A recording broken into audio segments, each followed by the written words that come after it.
Hello friends, I hope you are doing good. आज के addition की शुरुआत करते हैं इस वीडियो के साथ that I have made for you guys.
Alright, let's get started with today's edition. Friends, ये आज की पहली न्यूज रिलेटेड है आर्ट एंड कल्चर से। इसका कॉन्टेक्स्ट है अयोध्या के राम मंदिर में आज होने वाली Pran Pratishtha. By the time you are watching this, ये इवेंट हो चुका होगा। हम इस इवेंट को इसलिए कवर कर रहे हैं क्योंकि ये आज की फ्रंट पेज न्यूज है। तो फ्रेंड्स, आज हो चुके इस इवेंट में 8,000 से भी ज्यादा गेस्ट इनवाइटेड थे। कल से अयोध्या में सिचुएटेड इस राम टेम्पल को पब्लिक के लिए खोल दिया जाएगा। Anyone can visit it. और आज के इस हाई प्रोफाइल इवेंट के लिए यहां पर 13,000 से भी ज्यादा सिक्योरिटी पर्सनल्स डिप्लॉयड हैं। ये पर्सनल्स हैं नेशनल सिक्योरिटी गार्ड से, special protection group abbreviated as SPG से, सेंट्रल रिजर्व पुलिस फोर्स से, Uttar Pradesh special task force से और बाकी और सिक्योरिटी एजेंसीज जैसे कि इंटेलिजेंस ब्यूरो से भी। Alright friends, let's move on to this next news. ये न्यूज रिलेटेड है इंडिया के नॉर्थ ईस्ट में लोकेटेड मणिपुर से, और इसका कॉन्टेक्स्ट है इंडिया और म्यांमार के बीच फिलहाल एग्जिस्ट करने वाले ओपन बॉर्डर को रेस्ट्रिक्ट कर देने का, वहां पर फेंसिंग करके। फिलहाल इंडिया और म्यांमार जो कि एक दूसरे के बॉर्डरिंग कंट्रीज हैं, इन कंट्रीज के बीच बॉर्डर्स फ्री हैं। म्यांमार की पॉपुलेशन इंडिया में और इंडिया की पॉपुलेशन म्यांमार में as of today freely move कर सकते हैं। बट होम मिनिस्ट्री का प्लान है इस फ्री मूवमेंट रिजीम को चेंज करने का, और ये न्यूज होम मिनिस्ट्री के इसी प्लान के कॉन्टेक्स्ट में है। तो मणिपुर में बेस्ड कुकी ट्राइब को रिप्रेजेंट कर रही एक बॉडी कुकी इनपी मणिपुर, उन्होंने गवर्नमेंट के इन प्लान्स को लेकर कंसर्न्स एक्सप्रेस किए हैं। कुकी ट्राइब की इस ट्राइबल बॉडी ने कहा है कि गवर्नमेंट का ये डिसीजन बिल्कुल एब्रप्ट है, मतलब इसको काफी जल्दबाजी में लिया गया है। और इस ट्राइबल बॉडी ने यह भी कहा है कि इस रीजन में फेंसिंग करने से इन दोनों रीजन के बीच के कॉम्प्लेक्स चैलेंजेस एड्रेस नहीं होंगे। इस ट्राइबल बॉडी ने यह भी कहा है कि गवर्नमेंट के इस डिसीजन से वहां की लोकल पॉपुलेशन को भी नेगेटिव इंपैक्ट हो सकता है। उन्होंने गवर्नमेंट से रिक्वेस्ट की है कि वो अपने इन प्लान्स को एक बार रीअसेस करें, एक बार फिर से इन पे सोचें। इन कंक्लूजन, उनकी गवर्नमेंट से रिक्वेस्ट है कि वो अपने इस डिसीजन को एक बार रीअसेस करें, एक बार फिर से इस पर सोचें और जल्दबाजी में इसका डिसीजन ना लें। दोनों साइड्स के बीच बॉर्डर बनाने से इन रीजन के बीच के कॉम्प्लेक्स इश्यूज सॉल्व नहीं होंगे। फ्रेंड्स, ये नेक्स्ट न्यूज रिलेटेड है आर्ट एंड कल्चर से। इसका कॉन्टेक्स्ट भी रिलेटेड है अयोध्या में आज होने वाली टेम्पल सेरेमनी से। तो फ्रेंड्स, आज इस टेम्पल के इनॉग्रेशन से पहले प्राइम मिनिस्टर ने बोला था कि वो आज के इनॉग्रेशन के लिए एक लंबी सेरेमनी में पार्टिसिपेट करेंगे, जिस सेरेमनी में प्राइम मिनिस्टर ने काफी सारे रिचुअल्स को ऑब्जर्व किया है। और इन सेरेमनीज का एक पार्ट है राम से एसोसिएटेड टेम्पल्स को भी विजिट करना। और इसी कॉन्टेक्स्ट में प्राइम मिनिस्टर कल तमिलनाडु में थे, जहां पे उन्होंने अरिचल मुनाई पॉइंट, जो कि इंडिया की बिल्कुल सदर्न टिप पर लोकेटेड है और रामायण से एसोसिएटेड है, उसको विजिट किया। वहां पर उन्होंने पूजा करी और उन्होंने कोठन दमारा स्वामी टेम्पल को भी विजिट किया।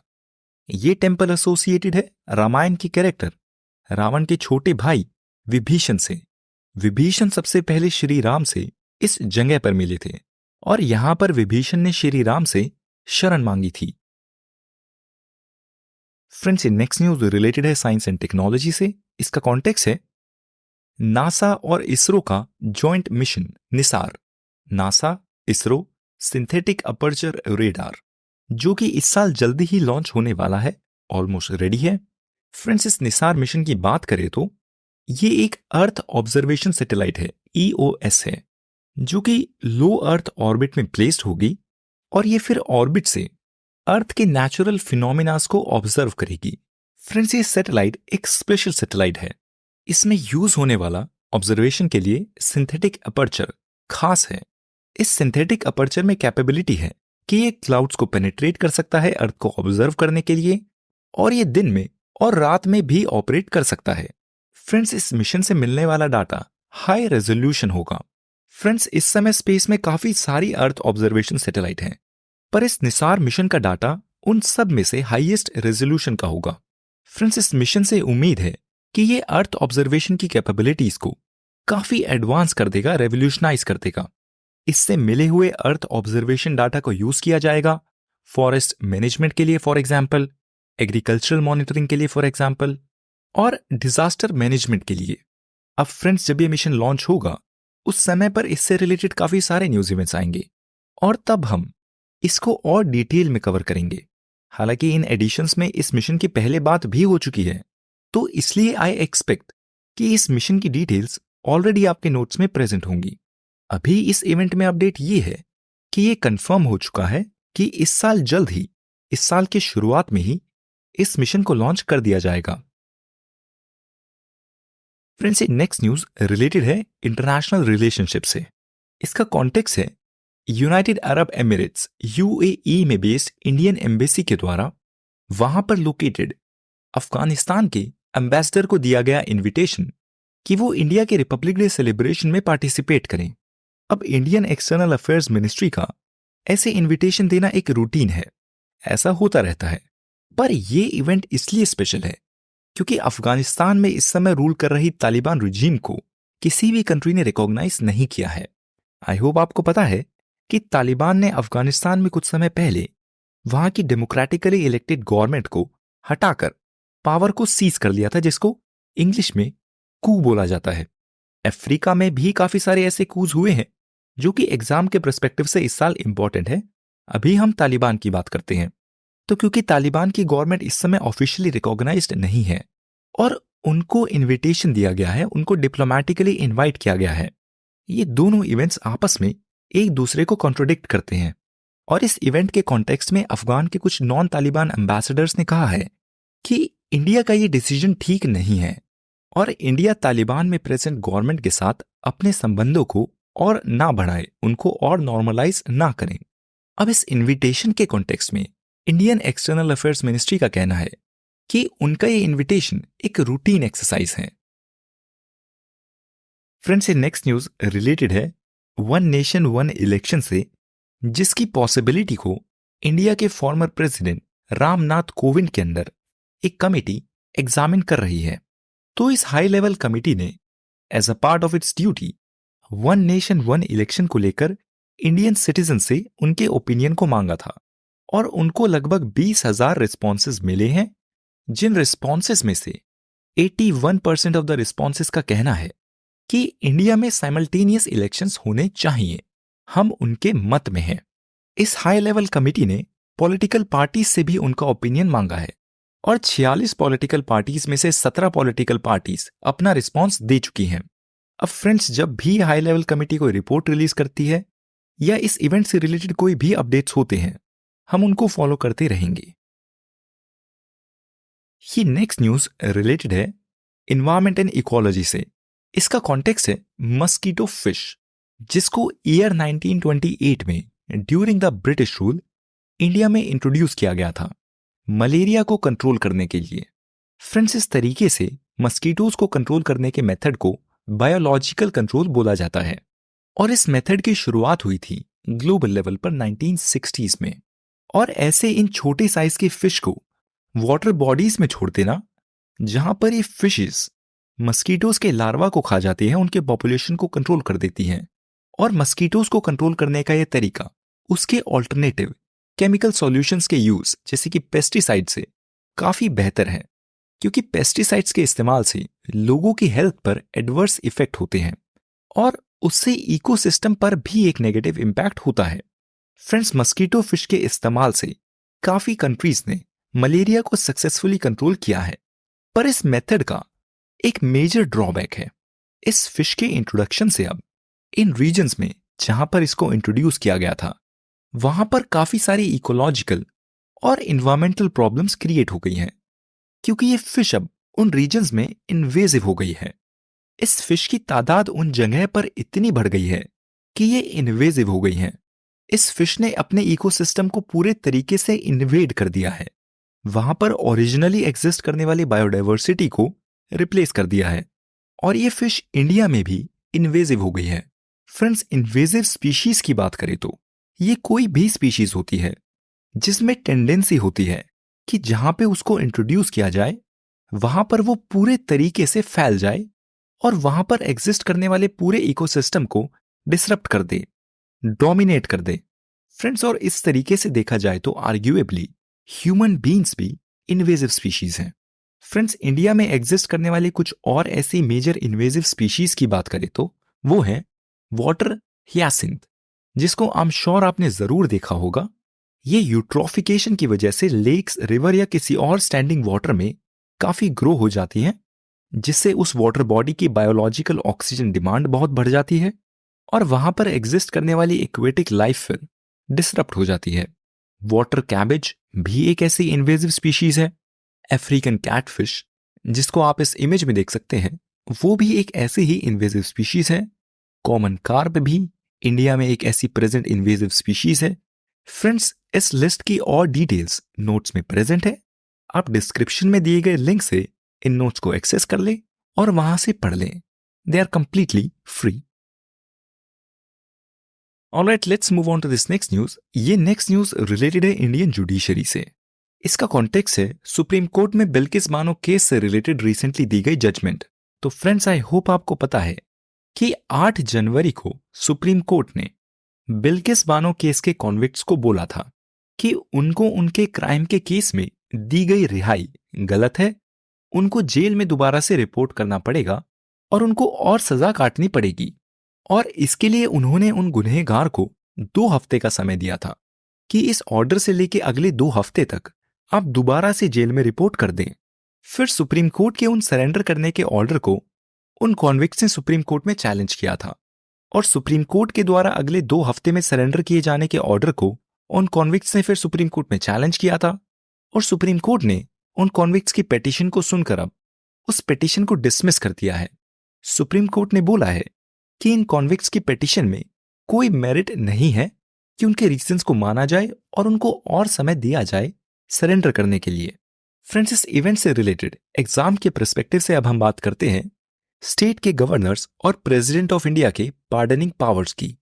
तो फ्रेंड्स, आर्टिकल 72 में प्रेसिडेंट ऑफ इंडिया को और आर्टिकल 161 में स्टेट्स के गवर्नर को पावर दी गई है कि वो पनिशमेंट्स को, सेंटेंसेस को पार्डन कर सकते हैं। तो अब प्रेसिडेंट और गवर्नर की पार्डनिंग पावर को हम ब्रीफली कंपेयर करते हैं। तो फ्रेंड्स, दोनों प्रेसिडेंट ऑफ इंडिया और गवर्नर के पास पार्डन करने की पावर है, पर दोनों की पार्डनिंग पावर्स में थोड़ा सा डिफरेंस है।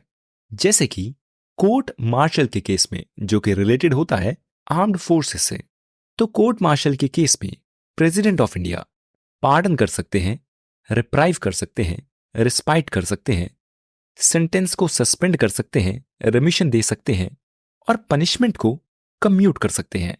बट गवर्नर के पास कोर्ट मार्शल के केस में कोई भी पावर्स नहीं है। मतलब दोनों प्रेसिडेंट और गवर्नर के पास पार्डनिंग की पावर्स हैं, पर प्रेसिडेंट की पावर गवर्नर से वाइड है और ज्यादा है।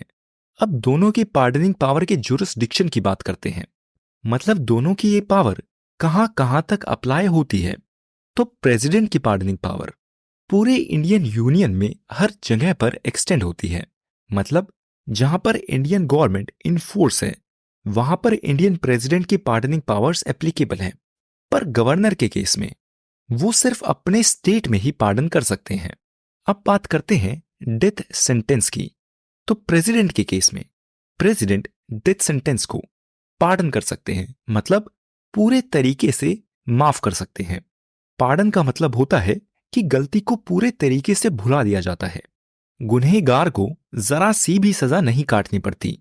प्रेसिडेंट रिप्राइव भी कर सकते हैं, रिस्पाइट भी दे सकते हैं, सेंटेंस को सस्पेंड भी कर सकते हैं, पनिशमेंट के केस में रिमिशन भी दे सकते हैं और पनिशमेंट को कम्यूट भी कर सकते हैं। पर गवर्नर के केस में गवर्नर ये सब कर सकते हैं, बट वो डेथ सेंटेंस को पार्डन नहीं कर सकते। He can not pardon death sentence. तो यहां पर भी गवर्नर की पार्डनिंग पावर प्रेसिडेंट से कम है। फ्रेंड्स, ये पॉलिटी एंड गवर्नेंस का एक फंडामेंटल टॉपिक है। आई होप आप अपनी लक्ष्मीकांत से इसके बारे में पढ़ चुके होंगे, क्योंकि जनवरी भी ऑलमोस्ट खत्म होने वाला है। आई होप आप अब तक इसको अपनी लक्ष्मीकांत से पढ़ चुके होंगे। फ्रेंड्स, ये नेक्स्ट न्यूज एक स्टेट बेस्ड न्यूज है और है केरला से। तो फ्रेंड्स, केरला की स्टेट गवर्नमेंट ने मिनिस्ट्री ऑफ एजुकेशन के द्वारा कुछ समय पहले दिए गए एक रिकमेंडेशन के कॉन्टेक्स्ट में, जिस रिकमेंडेशन में मिनिस्ट्री ऑफ एजुकेशन ने स्टेट गवर्नमेंट्स को बोला है कि वो अपनी टेक्स्ट बुक में बच्चों को पढ़ाए जाने वाले बुक्स में जहां पर भी इंडिया मेंशन है, उस इंडिया के मेंशन को भारत से रिप्लेस कर दें।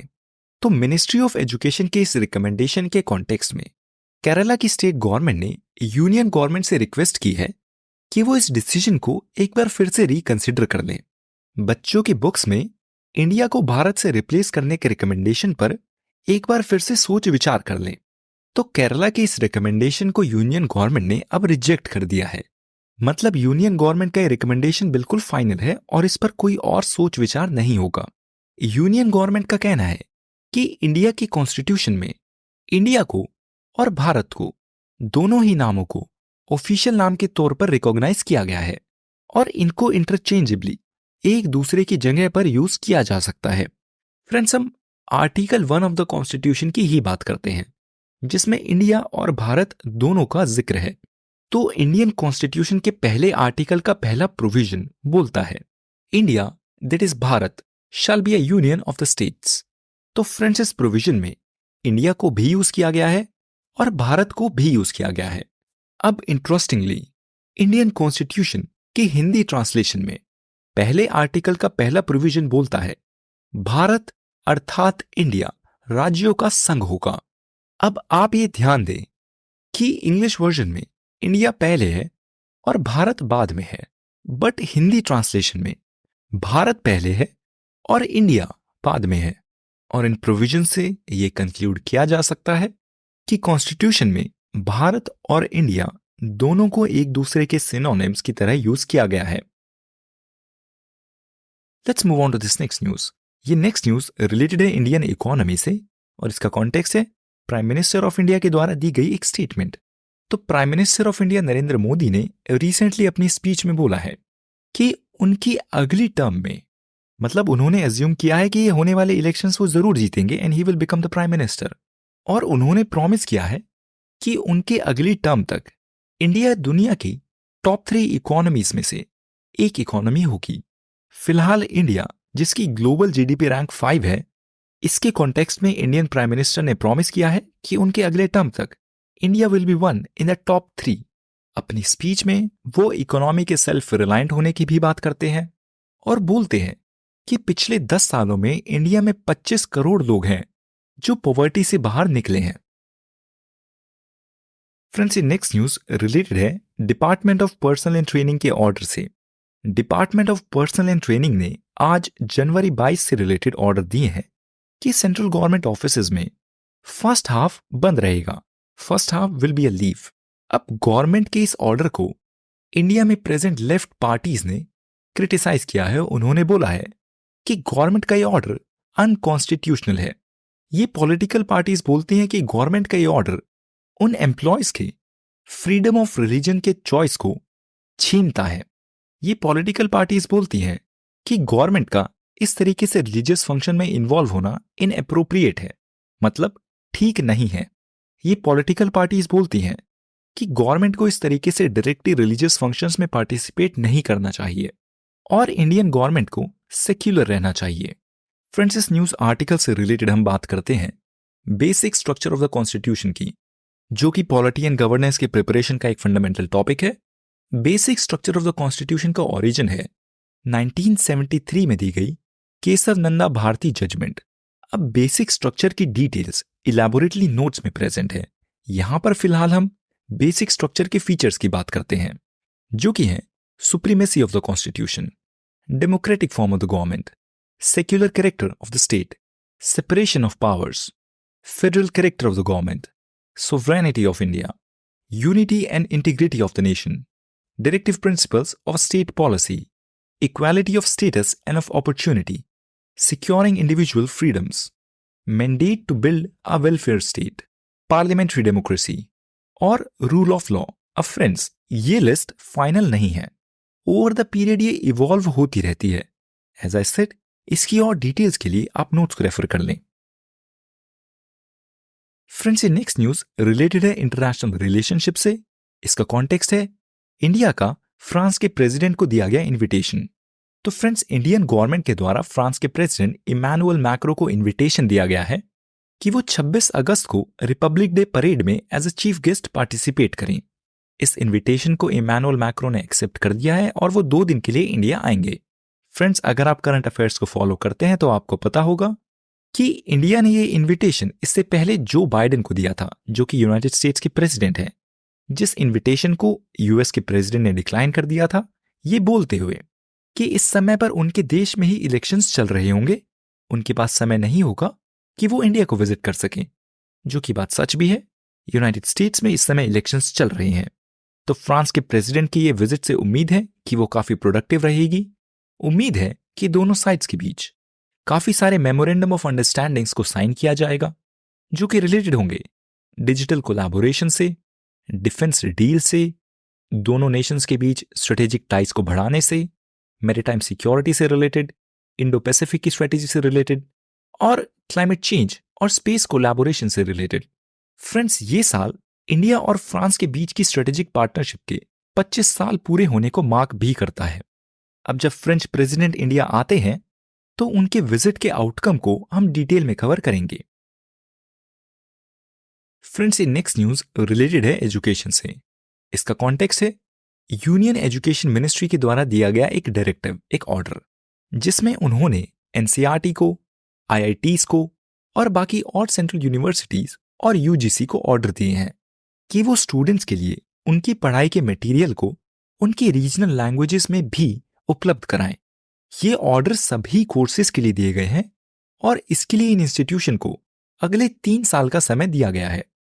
फ्रेंड्स, एजुकेशन मिनिस्ट्री का ये ऑर्डर अलाइन करता है नेशनल एजुकेशन पॉलिसी में सेट किए गए गोल से, जिस पॉलिसी में एजुकेशन के सभी लेवल पर मल्टीलिंगुअलिज्म को प्रमोट किए जाने की बात की गई है। फ्रेंड्स, ये अलग अलग लैंग्वेजेस में translated education material online available होगा और मैंडेटरी तरीके से ये 8th schedule of the constitution में मेंशन सभी लैंग्वेजेस में ट्रांसलेटेड होगा। अब हम बात करते हैं कॉन्स्टिट्यूशन के 8th शेड्यूल की, जिसका टाइटल है official languages. Friends, 8th schedule में, जो कि इंडिया की ऑफिशियल लैंग्वेजेस को रिकॉग्नाइज करता है, इस समय टोटल 22 लैंग्वेजेस हैं जो रिकॉग्नाइज्ड हैं। फ्रेंड्स, 8th शेड्यूल से रिलेटेड एक फैक्चुअल क्वेश्चन प्रिलिमिनरी में पूछा भी जा चुका है।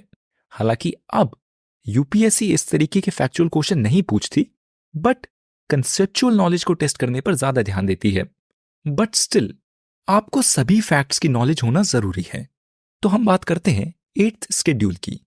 तो इसके अकॉर्डिंग इंडिया की ऑफिशियल लैंग्वेजेस हैं आसामीज, हिंदी, मलयालम, पंजाबी, तेलुगु, बंगाली, कन्नड़, मराठी, संस्कृत, उर्दू, गुजराती, कश्मीरी, उड़िया, तमिल, सिंधी, कोंकणी, मणिपुरी, नेपाली, बोडो, मैथिली, डोगरी और संथली।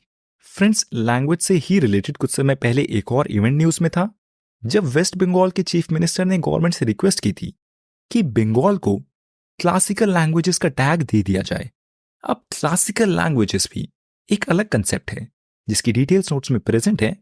आप उस न्यूज इवेंट को और इस न्यूज इवेंट को भी ध्यान से समझें। फ्रेंड्स, ये नेक्स्ट न्यूज रिलेटेड है एनवायरमेंट एंड इकोलॉजी से। इसका कॉन्टेक्स्ट है सुप्रीम कोर्ट के द्वारा गवर्नमेंट से पूछा गया एक क्वेश्चन। तो सुप्रीम कोर्ट के चीफ जस्टिस ने यूनियन गवर्नमेंट से पूछा है कि उनके critically endangered species great Indian bustard को कंजर्व करने के क्या प्लान्स हैं। फ्रेंड्स, ये ग्रेट इंडियन बस्टर्ड एक मेजर टॉपिक है। हालांकि फिलहाल ये इतना ट्रेंडिंग नहीं है, पर एक समय पे ये काफी था। ये बर्ड की स्पीशीज ग्रेट इंडियन बस्टर्ड जो साइज में काफी बड़ी होती है, मेजरली पाई जाती है गुजरात और राजस्थान में, और इन रीजन में इलेक्ट्रिकल वायरिंग से इनकी जान को काफी खतरा है। इन पावर लाइन से टकरा के इनकी जान जाती रहती है, जिस वजह से एक मेजर कंट्रोवर्सी भी है कि क्या इनकी जान बचाने के लिए इंडिया के डेवलपमेंट को रोक दिया जाए। और इसी कॉन्टेक्स्ट में सुप्रीम कोर्ट में ऑब्जर्व किया जाता है कि गवर्नमेंट को एक बैलेंस बनाना जरूरी है, जिस बैलेंस में बर्ड्स की भी जान बचाई जाए और इंडिया के CO2 एमिशन रिडक्शन टारगेट्स को भी अचीव किया जाए। फ्रेंड्स, हम बात करते हैं ग्रेट इंडियन बस्टर्ड की। एज वी सेड, इसका IUCN स्टेटस है क्रिटिकली एंडेंजर्ड। फ्रेंड्स, मैं आपसे ये पहले भी कह चुका हूं एंड आई से इट अगेन कि बायोडाइवर्सिटी की स्पीशीज एग्जाम के पर्सपेक्टिव से बहुत इंपॉर्टेंट है, और किसी भी स्पीशीज से रिलेटेड आपको उसके IUCN स्टेटस का पता होना चाहिए, आपको उसकी रेंज का पता होना चाहिए और उसके स्पेशल फीचर्स का पता होना चाहिए। फॉर एग्जाम्पल, जैसे असम में पाए जाने वाले राइनोसरस का IUCN स्टेटस है वल्नरेबल, ये सिर्फ उस ही रीजन में पाए जाते हैं। पर इंडिया में पाई जाने वाली डियर स्पीशीज फॉर एग्जाम्पल पूरे इंडिया में हर जगह प्रेजेंट है। अब ग्रेट इंडियन बस्टर्ड की बात करें तो as I have already said कि ये साइज में काफी बड़े होते हैं। They are among the heaviest of the flying birds in the world, और 2018 में किए गए एक सेंसस के अकॉर्डिंग फिलहाल ये केवल 150 ही प्रेजेंट हैं, और इनको बचाना एक मेजर कंजर्वेशन इशू है। अब गवर्नमेंट क्या इसका कोई जवाब देती है? If it happens, we'll follow it up. Friends, ये नेक्स्ट न्यूज रिलेटेड है इंटरनेशनल रिलेशनशिप से। इसका कॉन्टेक्स्ट है पाकिस्तान और ईरान के बीच में चल रही टेंशंस। तो फ्रेंड्स, अगर आप इस न्यूज एडिशन को फॉलो करते हैं तो आई होप आपको जरूर पता होगा कि ईरान ने पाकिस्तान पर अटैक्स किए थे और फिर पाकिस्तान ने ईरान पर दोबारा से, और दोनों साइड्स ने अब म्यूचुअली एग्री किया है अपने बीच के इस तनाव को कम करने पर।